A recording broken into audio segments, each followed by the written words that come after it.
Hi, this is Andrea Platt, and welcome to my YouTube channel, The Juncture. If you enjoy the Affirmations for Progressive videos, please like the videos, share them widely, and subscribe to the channel.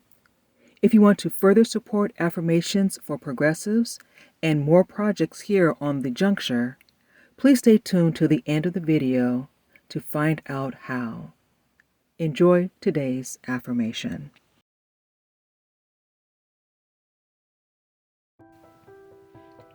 In progressive circles, we craft a well-meaning message of supporting marginalized people such as, I believe women, or trust Black women.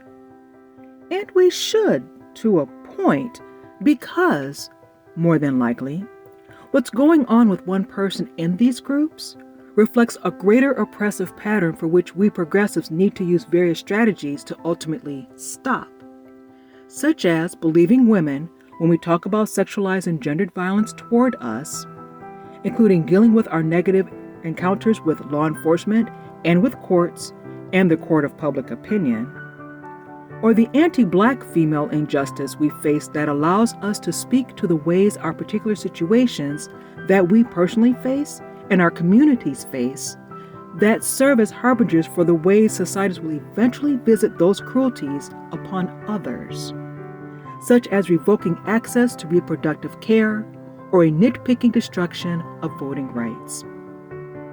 But if we are all keeping it real, there are bad actors who will take advantage of the trust and goodwill engendered through those slogans to spin a whole marginalized group and movement around themselves and to some very ugly, selfish, and individualized ends. They say some variation of, if you don't support me, the individual person from the marginalized group, you must not support the entire group and cause, and you're a hypocrite.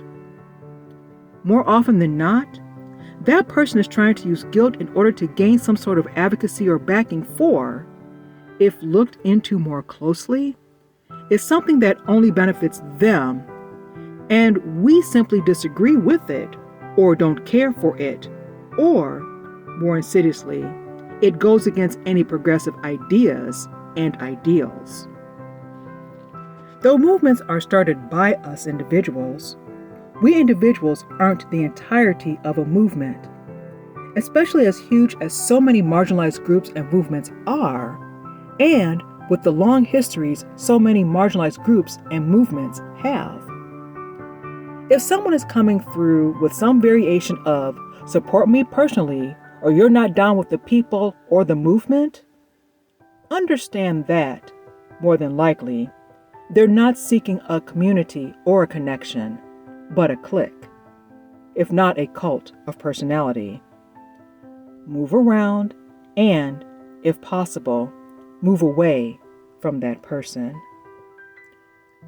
However, if we're keeping it real, it's easy for movements themselves to fall into such atomized thinking, to assume that a particular issue represents the entirety of the work toward a better world, and if people don't fight for this one cause, they can't call themselves progressives, let alone say that they're doing their part to dismantle the systems and crafting a more equal society. Yes, we have intersectionality, and we need to incorporate more analyses around hierarchy, but how do we do that on a practical level? Coalition politics. More about that in the next video. The Juncture would like to thank Chris McDonald-Dennis, Aaron Landrum, and Shani Angela Hervey for becoming The Juncture's founding funders. The Juncture also appreciates the Patreon peeps. To help The Juncture produce more affirmations and other content for this channel, please consider becoming a sponsor. You can become a monthly sponsor at Patreon at the $3, $5, or $10 tier, or give a one-time gift as a founding funder at Venmo, CashApp, or PayPal. As always, like, share, and subscribe, and thanks so much for your support.